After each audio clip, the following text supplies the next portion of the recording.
Good evening. आज मैं फिर से आप सभी को इतिहास पढ़ाने के लिए आया हूँ। इतिहास में हमारा प्रथम अध्याय चल रहा है जिसका शीर्षक है ईंट मनके तथा अस्थियाँ, जिसे हम हड़प्पा सभ्यता के नाम से भी जानते हैं। आज के क्लास में हड़प्पा सभ्यता का हम लोग परिचय देखेंगे। ठीक है, हड़प्पा सभ्यता का परिचय आप लोगों से करवाएंगे कि हड़प्पा सभ्यता किन किन देशों में फैला हुआ था, इसका क्षेत्रफल देखने में कैसा प्रतीत होता है, हड़प्पा सभ्यता किन किन सभ्यता के समकालीन थी, हड़प्पा सभ्यता कितना वर्ष पुराना है, हड़प्पा सभ्यता को हम किन किन नामों से जानते हैं। ठीक है, कुल मिलाकर के कहिए तो आज हम हड़प्पा सभ्यता का परिचय आप सभी को कराएंगे। ठीक है, एक ब्रीफली हड़प्पा सभ्यता को हम आप सभी को बताएंगे। परिचय कराने के बाद फिर हम नेक्स्ट क्लास में हड़प्पा सभ्यता की खोज की कहानी आप सभी को सुनाएंगे। ठीक है, पिछले वीडियो की यदि मैं बात करूं पिछले क्लास की, तो पिछले क्लास में मैंने प्राचीन भारतीय इतिहास अध्ययन के स्रोत को आप सभी को काफ़ी अच्छे से समझा दिया था। यदि आप पिछले क्लास को नहीं देखे हैं तो आप अवश्य रूप से देख लें, जिसका लिंक वीडियो के डिस्क्रिप्शन बॉक्स में आपको मिल जाएगा। और यदि आपने अभी तक हमारे पेड कोर्स को ज्वाइन नहीं कर रखा है तो आप अवश्य रूप से हमारे पेड कोर्स को ज्वाइन कर लें। ऑफ़र अभी आपका चल रहा है, आज ही भर आपका ऑफ़र है। मात्र 1300 रुपये पूरे साल का लग रहा है, पांचों विषय का। तो यदि आपने अभी तक हमारे पेड कोर्स को ज्वाइन नहीं कर रखा है तो आप अवश्य रूप से ज्वाइन कर लें। अत्यधिक जानकारी के लिए आप हमें कॉल कर सकते हैं। हमारा नंबर है 70 61 50 45 52। इस नंबर पे कॉल करके हमारे पेड कोर्स को ज्वाइन कर लेना है। ठीक है, तो अब हम आते हैं अध्याय पे। हमारा जो अध्याय है, ठीक है, पहले मैं शीर्षक लिख देता हूँ। अध्याय 1 इतिहास का, ईंट मनके तथा अस्थियाँ। ठीक है, ये मेरा शीर्षक। नीचे में हड़प्पा सभ्यता। ठीक है, ये मेरा शीर्षक हो गया। आज हमें क्या पढ़ना है, तो आज पॉइंट के रूप में हम हड़प्पा सभ्यता का परिचय आप सभी से करना, यानी परिचय पॉइंट को देखेंगे। ठीक है, सर्वप्रथम प्यारे बच्चों, ये आपको मानचित्र को दिखना है, इस मानचित्र को देखना है। ठीक है, ये हमारा प्यारा देश भारत हो गया। ये हमारा देश क्या हो गया, हमारा प्यारा देश भारत। ठीक है, और ये जो देश, ये देश, इस देश को जो देख रहे हैं, ये देश हो गया पाकिस्तान। और ऊपर का जो देश है वह देश है अफगानिस्तान। ठीक है, भारत, अफगानिस्तान, पाकिस्तान। ठीक है, तो यदि मैं हड़प्पा सभ्यता की बात करूं तो प्यारे बच्चों, हड़प्पा सभ्यता मुख्य तौर पर से भारत और पाकिस्तान में तो फैला ही हुआ था। हड़प्पा सभ्यता का अधिकांश भाग पाकिस्तान में और भारत में है, और कुछ ऐसे भी भाग हैं, थोड़े से भाग जो अफगानिस्तान में भी देखने को मिलते हैं। अर्थात हम कह सकते हैं कि हड़प्पा सभ्यता 3 देशों में फैला एक सबसे बड़ा, पुराना, अर्थात प्राचीन क्या था, तो सभ्यता था। ठीक है, अर्थात हड़प्पा सभ्यता का जो फैलाव था, यानी क्षेत्रफल किन किन देशों में था, तो इनका क्षेत्रफल फैलाव सबसे ज़्यादा पाकिस्तान में, तो इसलिए पहले हम पाकिस्तान लिख देते हैं, पाकिस्तान, फिर भारत, फिर अफगानिस्तान। ठीक है, तो हड़प्पा सभ्यता 3 देशों में फैला विश्व का सबसे प्राचीन सभ्यता में से एक सभ्यता था। समझ गए? हड़प्पा सभ्यता विश्व के सबसे प्राचीन सभ्यता में से एक सभ्यता था, जो कि पाकिस्तान, भारत, अफगानिस्तान मुख्य रूप से 3 देशों में फैला एक प्राचीन सभ्यता था। ठीक है, तो इससे आप स्पष्ट हो गए कि हड़प्पा जो सभ्यता था वो 3 देशों में फैला हुआ था, भारत में, पाकिस्तान में और अफगानिस्तान में। ठीक है प्यारे बच्चों, समझ गए? ये तो मेरा हो गया क्षेत्रफल। अब हम यहाँ पर देखेंगे कि जो हड़प्पा सभ्यता है, यह सभ्यता कितना वर्ष पुराना है, अर्थात इस सभ्यता का समय, टाइम पीरियड क्या था। ठीक, यानी किस समय में यह सभ्यता आपको विकास कर रहा था, या आपको इस सभ्यता का टाइम क्या था। यदि हम समय की बात करें तो आपको इसका समय माना जाता है 2600 ईसा पूर्व से लेकर के 1900 ईसा पूर्व। ठीक है, अर्थात इस समय में हड़प्पा सभ्यता फल फूल रही थी। ठीक है, आपका समय प्यारे बच्चे कौन सा, तो 2600 ईसा पूर्व से लेकर के 1900 ईसा पूर्व में यह सभ्यता काफ़ी ज़्यादा फल फूल रही थी। ईसा पूर्व के बारे में मैंने आपको बताया था कि ईस्वी क्या होता है, ईसा पूर्व क्या होता है, बेसिक की क्लास में मैंने आप सभी को बताया था। अब प्यारे बच्चों यहाँ पर प्रश्न आता है कि हड़प्पा सभ्यता कितना वर्ष पुराना है। ठीक है, हड़प्पा सभ्यता कितना वर्ष पुराना है। तो देखिए, ईसा मसीह के जन्म के पहले 2600 में यह फल फूल रही थी, और ईसा मसीह के जन्म के बाद अभी कौन सा वर्ष चल रहा है, तो 2022 चल रहा है। तो 2022 को हम काट देते हैं, मोटा मोटी 2000 को जोड़ देते हैं, तो इसमें से 2000 हम जोड़ दिए। ठीक है, तो मेरा क्या हो गया 4, यानी कि हड़प्पा सभ्यता 4600 वर्ष पुरानी सभ्यता है। कितनी सभ्यता पुरानी है, तो 4600 वर्ष पुरानी सभ्यता है। कौन सभ्यता, तो हड़प्पा सभ्यता। ठीक है, अब देखिए कहीं कहीं आपको लिखा होगा कि हड़प्पा सभ्यता 5000 वर्ष पूर्व पुरानी सभ्यता है।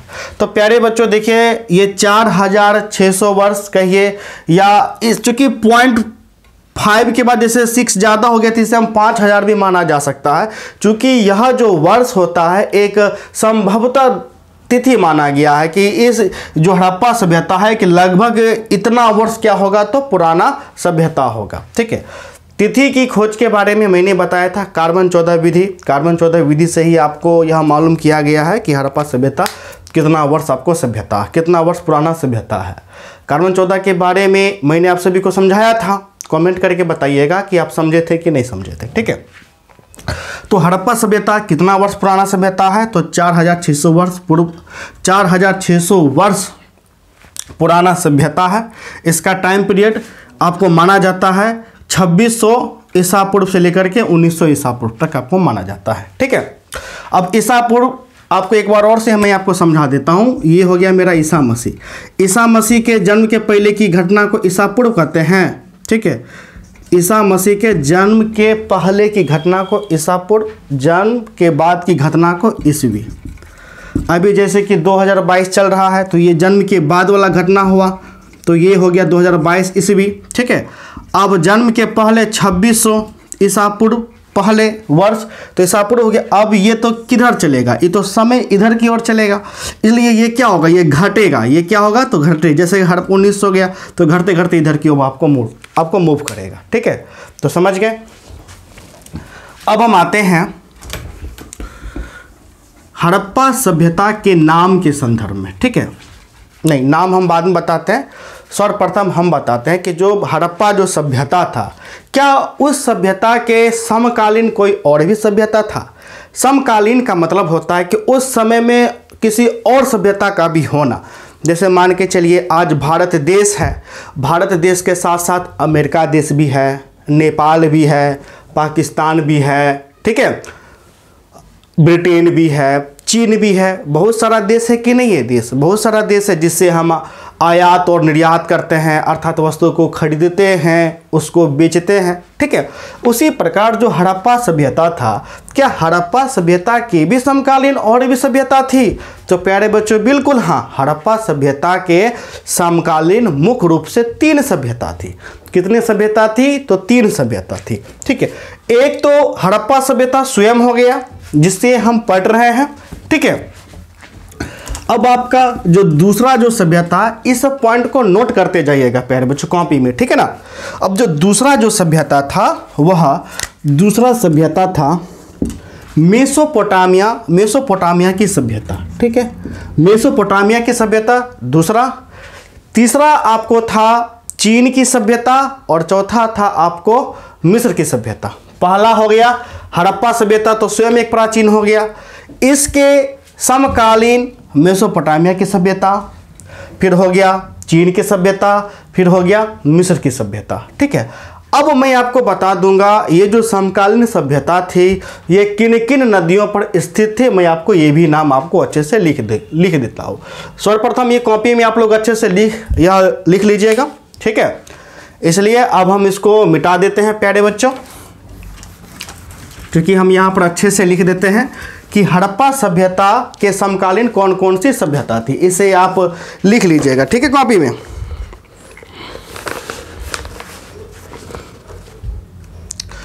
पहला नाम आप लोग जो लिखिएगा मेसोपोटामिया की सभ्यता, ठीक है। ब्लैक पेन से लिख देता हूं क्योंकि ऊपर ब्लू आपका है। पहला जो आपका है मेसोपोटामिया, ठीक है। 11th में आप लोग पढ़े होंगे मेसोपोटामिया की सभ्यता। मेसोपोटामिया की सभ्यता, ठीक है। एक तो ये सभ्यता हड़प्पा सभ्यता के समकालीन थी, ठीक है, जिससे हड़प्पा वासी मेसोपोटामिया के लोग से सामान को खरीदते थे, उसको बेचते थे। जैसे आज हम लोग अमेरिका से सामान कीनते हैं ना, एप्पल मोबाइल अमेरिका से हम लोग कीनते हैं, उसी प्रकार ये हड़प्पा सभ्यता की समकालीन सभ्यता थी। अब ये जो मेसोपोटामिया की जो सभ्यता है यह किस नदी पर आपको स्थित है? तो प्यारे बच्चों मैंने 11th में आप लोगों को तो नहीं पढ़ाया ऑनलाइन, फिर भी मैं बता देता हूँ। यह था आपका दजला और फरात नदी के किनारे। ये भी आप लोग कॉपी में लिख लीजिए, ठीक है। दजला, 2 नदी है, दजला अलग है, फरात अलग। दजला फरात नदी के किनारे यह सभ्यता क्या थी? तो स्थित थे, ठीक है। कॉपी में नोट बना करके लिख लीजिएगा। अब मेसोपोटामिया के अंतर्गत आप लोग बहुत छोटा छोटा सभ्यता पढ़े होंगे, जैसा असीरिया की सभ्यता। तो मुख्य रूप से असीरिया की सभ्यता, ठीक है, असीरिया का नॉर्थ वाला भाग और सीरिया या बेबीलोन जिसे भी हम लोग बोलते हैं, बेबीलोनिया साउथ, ठीक है। अब देखिए हड़प्पा जो सभ्यता के समकालीन कौन सभ्यता? तो मेसोपोटामिया सभ्यता। तो मेसोपोटामिया धीरे धीरे बाद में बहुत बड़ा सभ्यता हो गया, लेकिन जब हड़प्पा सभ्यता अस्तित्व में था तो उस समय मेसोपोटामिया का मात्र 2 ही सभ्यता उतना पुराना था। एक असीरिया का, जो कि असीरिया का नॉर्थ वाला भाग था, ठीक है, और एक था सीरिया का जो था साउथ वाला भाग था, ठीक है, समझ गए। इसलिए आप कॉपी में इसको लिख लीजिएगा। तो पहला हो गया मेसोपोटामिया का। अब दूसरा है मिस्र की सभ्यता, ठीक है प्यारे बच्चों। मिस्र की सभ्यता, कॉपी में इसको आप अच्छे से लिख लीजिएगा। मिस्र की सभ्यता। प्यारे बच्चों आप लोग हमारे चैनल को सब्सक्राइब नहीं करते हैं, आप लोग सब्सक्राइब कर दीजिए। जो लाल कलर का बटन सब्सक्राइब लिखा होगा उसको सब्सक्राइब कर दीजिए, वीडियो को लाइक कर दीजिए और हाँ हमारे वीडियो को शेयर करिए, ठीक है। आप ही लोग शेयर करिएगा तभी तो मान के चलिए कि और भी बच्चे मेरा वीडियो देख पाएंगे, है कि नहीं। तो जो बच्चे शेयर करेंगे बहुत ज़्यादा, उन्हें मैं मंथ के अंत में बहुत ही ज़्यादा कुछ गिफ्ट दूंगा, ठीक है। तो जल्दी से शेयर आप लोग है ना कर दीजिए। तो दूसरा है मिस्र की सभ्यता। प्यारे बच्चों, मिस्र की सभ्यता को हम लोग नील घाटी की भी सभ्यता कहते हैं, ठीक है, नील घाटी की सभ्यता। तो ये जो मिस्र की जो सभ्यता है, ठीक है, तो मिस्र की सभ्यता ये किस नदी के तट पर स्थित था? तो प्यारे बच्चों हम यहीं पर ब्लैक से ही लिख देते हैं, यह था नील नदी, नील नदी के किनारे आपको स्थित था, ठीक है। अब तीसरा जो आपको चला था, इसलिए इसे नील घाटी सभ्यता भी कहते हैं। अब तीसरा है चीन की सभ्यता। चीन की सभ्यता। अब देखिए ये जो चीन का सभ्यता, चीन का तो सभ्यता बहुत बड़ा सभ्यता था, लेकिन उतना बड़ा चीन का सभ्यता आपको नहीं आता है। तो चीन के सभ्यता के अंदर एक और सभ्यता एक छोटा सा आता है, वही सभ्यता हड़प्पा सभ्यता के समकालीन थी। उसका नाम था होन्गवाहो सभ्यता, ठीक है, यहां पर लिख लीजिएगा,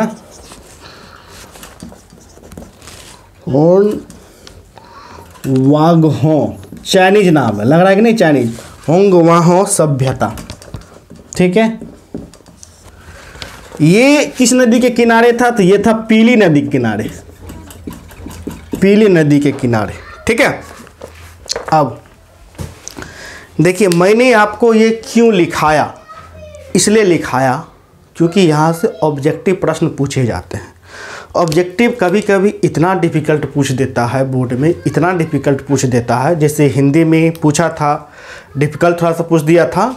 तो इसलिए मैं चाहता हूँ कि आपको इतना पढ़ा दूँ कि आप जब एग्ज़ाम में बैठते कोई भी ऑब्जेक्टिव आपसे ना छूटे, ठीक है।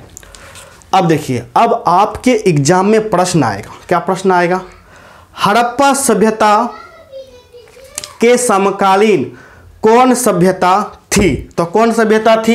एक हो जाएगा मेसोपोटामिया की सभ्यता, मिस्र की सभ्यता, चीन की सभ्यता, ठीक है। आपके ऑप्शन में दिया जाएगा समकालीन हड़प्पा सभ्यता, ठीक है। आपको एग्जाम में दिया जाएगा कि हड़प्पा सभ्यता किस सभ्यता के समकालीन नहीं थी। ऑप्शन में मेसोपोटामिया, मिस्र की सभ्यता, चीन की सभ्यता और कोई एक ऑप्शन आपको दे देगा, जैसे क्रीट की सभ्यता, तो उत्तर क्या हो जाएगा? क्रीट की सभ्यता, ठीक है। अब देखिए ये जो तीन जो सभ्यता है, मेसोपोटामिया, मिस्र की सभ्यता और चीन की सभ्यता, और एक जो हम खुद पढ़ रहे हैं हड़प्पा सभ्यता, ठीक है। ये जो चारों जो सभ्यता है, इन चारों सभ्यता को आपको नदी घाटी सभ्यता भी कहा जाता है। कौन सी सभ्यता? तो नदी घाटी सभ्यता। इसलिए नदी घाटी सभ्यता कहा जाता है क्योंकि ये चारों का चारों जो सभ्यता है, फला फूला जो भी विकास किया, यह नदियों के किनारे ही किया। आप इन चारों सभ्यता को देखिएगा, ये चारों सभ्यता जो है आपको नदी के किनारे ही स्थित मिलेंगे। यदि हम हड़प्पा सभ्यता की बात करें तो हड़प्पा सभ्यता किस नदी के किनारे स्थित था? तो प्यारे बच्चों आपको सिंधु नदी के किनारे स्थित था। ये जो ब्लैक कलर में जो देख रहे हैं यह कौन सा नदी है? तो आपको सिंधु नदी है, ठीक है, सिंधु नदी, ठीक है। तो हड़प्पा सभ्यता किस नदी के किनारे स्थित था? तो सिंधु घाटी, यह सिंधु नदी के सभ्यता, इसलिए यह आगे चल करके सिंधु घाटी सभ्यता भी कहलाता है, ठीक है। उसी प्रकार मेसोपोटामिया की सभ्यता यह किस नदी के किनारे था? तो दजला और फरात नदी के किनारे था। मिस्र की सभ्यता किस नदी के किनारे था? ठीक है, तो नील नदी के किनारे आपको स्थित था। चीन की सभ्यता आपको किस नदी के किनारे स्थित था? तो प्यारे बच्चों पीली नदी के किनारे स्थित था। किस नदी के किनारे? तो पीली नदी के किनारे, ठीक है। आपके एग्जाम में कई बार आपको ये प्रश्न आते हैं, ये वाला आता है कि हड़प्पा सभ्यता की सभ्यता के समकालीन नहीं थे। तो इतना, ये तीन तो समकालीन थी, बाकी जो भी ऑप्शन देगा उसको टिक मार दीजिएगा, वो आपका उत्तर हो जाएगा। आपके कई बार एग्जाम में भी आपको पूछेगा कि चीन की सभ्यता किस नदी के किनारे थी? तो नील नदी के किनारे स्थित थी। ये सब ऑब्जेक्टिव आपको कहीं नहीं मिलेगा, ठीक है। मिस्र की सभ्यता ये तो पता होगा, नील नदी के किनारे स्थित थी, ठीक है। तो आपको इस प्रकार ऊपर में पॉइंट बना लेना है कि हड़प्पा सभ्यता के समकालीन सभ्यता, पॉइंट बना करके इन तीनों का नाम लिख दीजिएगा, ठीक है। ऊपर में लिख दीजिएगा या फिर हम लिख ही देते हैं। हड़प्पा सभ्यता तो हो ही गया, यहां पर लिख दीजिएगा समकालीन सभ्यता। तो इन तीनों सभ्यता को जो है हड़प्पा सभ्यता का समकालीन सभ्यता आपको माना जाता है, ठीक है। तो यहाँ तक तो प्यारे बच्चों आपका हो गया समकालीन सभ्यता। अब हम लोग देखेंगे कि हड़प्पा जो सभ्यता है, हड़प्पा सभ्यता को हम किन किन नामों से जानते हैं। यानी कि हड़प्पा सभ्यता को हम बहुत नामों से जानते हैं। मैं ऐसा करता हूं कि सबसे पहले जितने भी नाम है उस नाम को हम आपको लिख देते हैं, ताकि आपको कभी भी यह दिक्कत नहीं हो कि हड़प्पा सभ्यता को हम सिंधु घाटी सभ्यता कहते हैं, कांस्य युगीन सभ्यता कहते हैं। यानी कि जितने भी नाम है हम आपको सभी नाम लिख देते हैं। ठीक है प्यारे बच्चों, तो इसको हम मिटा देते हैं।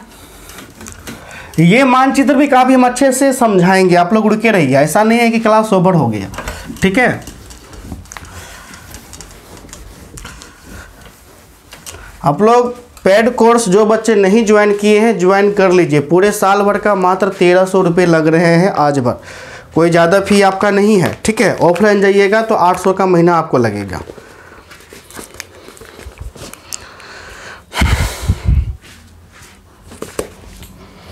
पॉइंट बना करके आप लोग लिखिएगा हड़प्पा सभ्यता के नाम, हड़प्पा सभ्यता के अन्य नाम, अन्य नाम। ठीक है, अन्य नाम कौन कौन से? सबसे पहला जो टॉप पर आता है, अंग्रेजी में इसको इंडस वैली सिविलाइजेशन कहते हैं। अंग्रेजी में क्या कहते हैं? तो इंडस वैली सिविलाइजेशन। ठीक है, इंडस वैली सिविलाइजेशन। ठीक है, ये तो पहला नाम हो गया, ये तो अंग्रेजी का हो गया। ठीक है, दूसरा नाम हो गया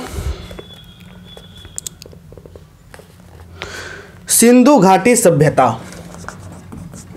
ठीक है, सिंधु घाटी सभ्यता, हड़प्पा सभ्यता को ही हम लोग सिंधु घाटी सभ्यता कहते हैं। ठीक है, तीसरा नाम इसका हो गया सिंधु सरस्वती की सभ्यता, सिंधु सरस्वती की सभ्यता।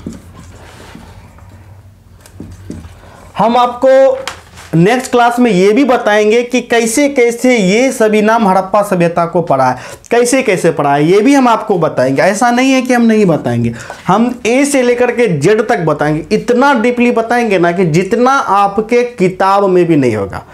ठीक है, ना तो एसपीपीडी में होगा ना तो एनसीईआरटी में होगा, हम उतना बताएंगे।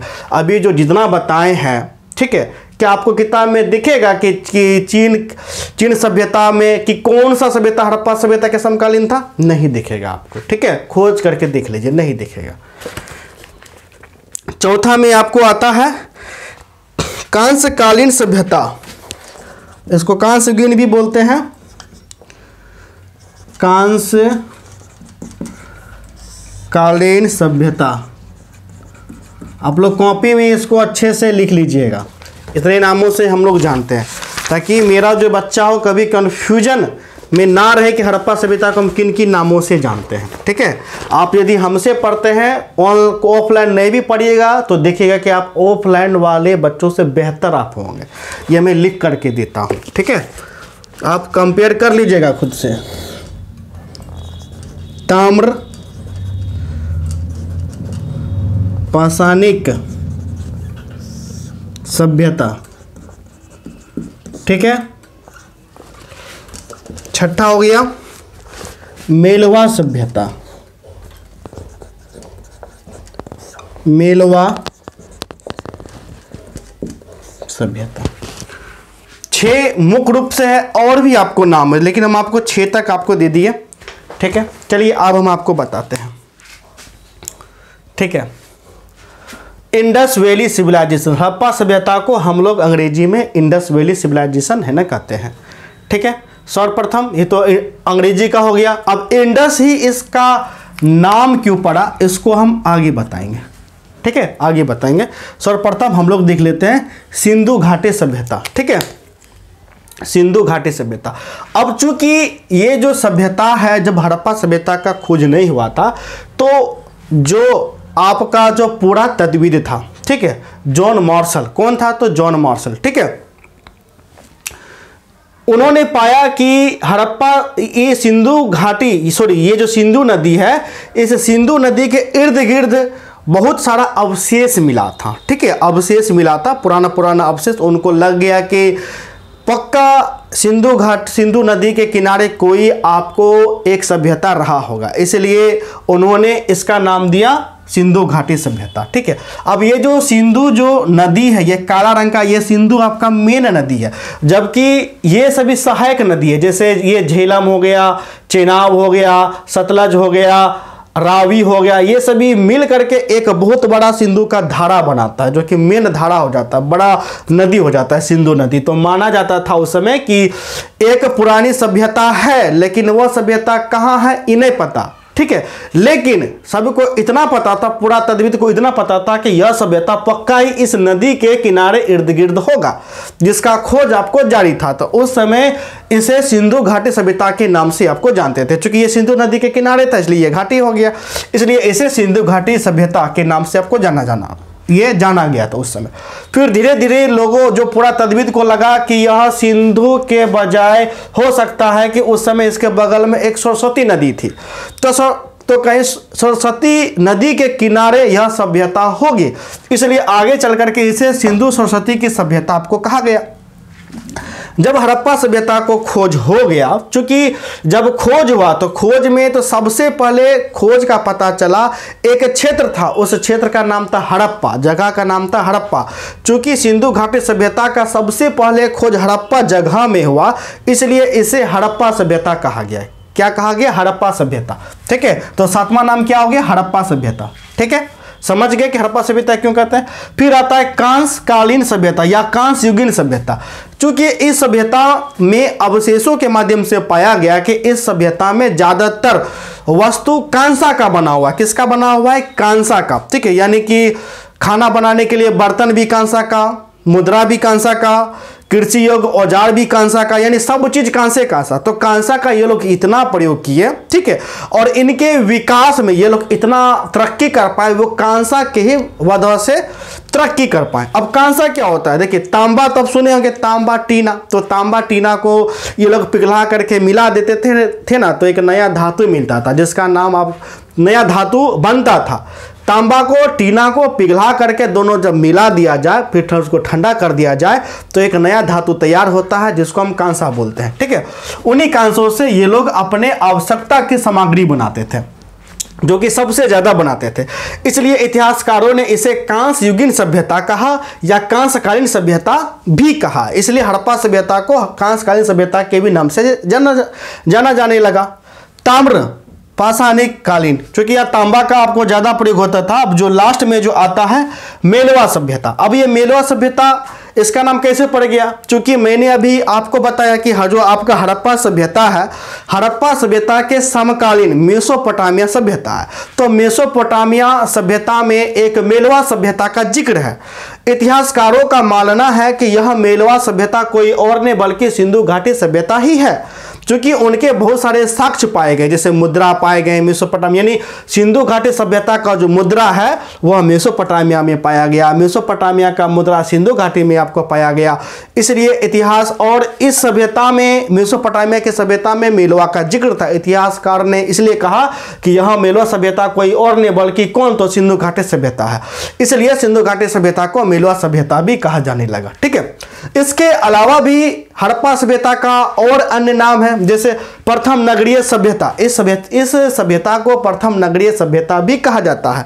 ठीक है, तो नाम तो और भी छोटे छोटे बहुत हैं, उतना प्यारे बच्चों आपको नहीं जानना है, इतना आपको बहुत हो गया। क्या हो गया? तो इतना आपको बहुत हो गया। ठीक है, तो प्यारे बच्चों, आशा करता हूं कि आज का यह क्लास आपको काफी ज्यादा अच्छा लगा हो। ठीक है, तो मिलते हैं नेक्स्ट क्लास में। और हाँ, हमारे पेड कोर्स को ज्वाइन नहीं कर रखे हैं तो अभी ऑफर आपका चल रहा है। पूरे साल का 5 विषय का मात्र आपको 1300 रुपये लग रहे हैं, जिसमें आपको लाइव क्लासेस दिया जाएगा, PDF फाइल में नोट्स दिया जाएगा, बहुत तरह का सुविधा दिया जाएगा। बस कॉल करके जानकारी प्राप्त कर लेना है कि कैसे ज्वाइन करना है। ज्वाइन करने का प्रोसेस भी बता देते हैं। आपको इसी नंबर पे फ़ोन पे, गूगल पे या पेटीएम के माध्यम से 1300 रुपये भेजना है। भेज करके उसका स्क्रीनशॉट व्हाट्सअप पर भेजिएगा या उस टाइम कॉल करिएगा, हम आपको ज्वाइन कर देंगे। ठीक है, तो प्यारे बच्चों मिलते हैं नेक्स्ट क्लास में, तब तक के लिए धन्यवाद। ओ हाँ, एक मिनट प्यारे बच्चों, मैंने तो क्षेत्रफल इसका बताया ही नहीं। ठीक है, देखिए ध्यान से हट गया ना, मेरा भी तो ध्यान रहता है, कभी कभी हट जाता है, समझा करिए बात को। देखिए इसका जो क्षेत्रफल है, जो हड़प्पा सभ्यता, अब हम यहाँ पर क्षेत्रफल लिख देते हैं। क्षेत्रफल अभी तो हम तो जा ही रहे थे। ठीक है, देखिए क्षेत्रफल आपका आ गया। अब ये जो क्षेत्रफल जो है, तो क्षेत्रफल चूंकि हड़प्पा सभ्यता का भारत में भी है, कुछ भाग आपका पाकिस्तान में भी है, इसलिए भारत का इतिहासकार और पाकिस्तान के इतिहासकार में मतभेद रहा है। तो भिन्न भिन्न इतिहासकारों का क्षेत्रफल के संदर्भ में भिन्न भिन्न कहना है। तो कुछ ऐसे इतिहासकार हैं जिन्हें हम लोग संतोषजनक मानते हैं, यानी उनका जो प्रमाण जो है हम लोग संतोषजनक मानते हैं। उनका नाम है रंगनाथ महोदय। क्या नाम है? तो रंगनाथ महोदय। रंगनाथ महोदय के अनुसार हड़प्पा सभ्यता का जो क्षेत्रफल है, यह क्षेत्रफल है 12,99,600 स्क्वायर फीट। ठीक है, 12,99,600। ठीक है, ये सभ्यता आपको यहाँ से बलूचिस्तान से लेकर के आपको इधर कश्मीर के मंडा से लेकर के यहाँ मेरठ तक इस प्रकार का आपका है। अब देखिए इसको हम बनाते हैं, इसको जोड़ देते हैं, जोड़ दिया जाए, जोड़ दिया, देखो जोड़ दिए ना, जोड़ दिए, ये देखिए जोड़ दिए, दिख रहा है कि नहीं दिख रहा है? दिख रहा है, देखिए जोड़ दिए। अब प्यारे बच्चों ये देखने में कैसा लग रहा है? ये देखने में त्रिभुजाकार लग रहा है कि नहीं लग रहा है? तो हड़प्पा जो सभ्यता है यह दिखने में कैसा लग रहा है? त्रिभुजाकार। आपके एग्जाम में कई बार यह प्रश्न पूछे जाते हैं कि हड़प्पा सभ्यता का आकार किस प्रकार का था, तो उत्तर क्या हो जाएगा? त्रिभुजाकार। क्षेत्रफल तो 12,99,600 किलोमीटर। ठीक है, और ये जो सभ्यता था इसका जो क्षेत्रफल था, जो मेसोपोटामिया सभ्यता के बारे में जो बताए हैं, तो जितना मेसोपोटामिया का सभ्यता था, हड़प्पा सभ्यता मेसोपोटामिया के सभ्यता से 12 गुना बड़ा सभ्यता था। कितना गुना बड़ा था? तो 12 गुना बड़ा सभ्यता था। ठीक है, तो प्यारे बच्चों नेक्स्ट क्लास में हम लोग पढ़ेंगे हड़प्पा सभ्यता की खोज की कहानी। तो मिलते हैं अगले वीडियो में, तब तक के लिए धन्यवाद। बाय, जय हिंद, जय बिहार।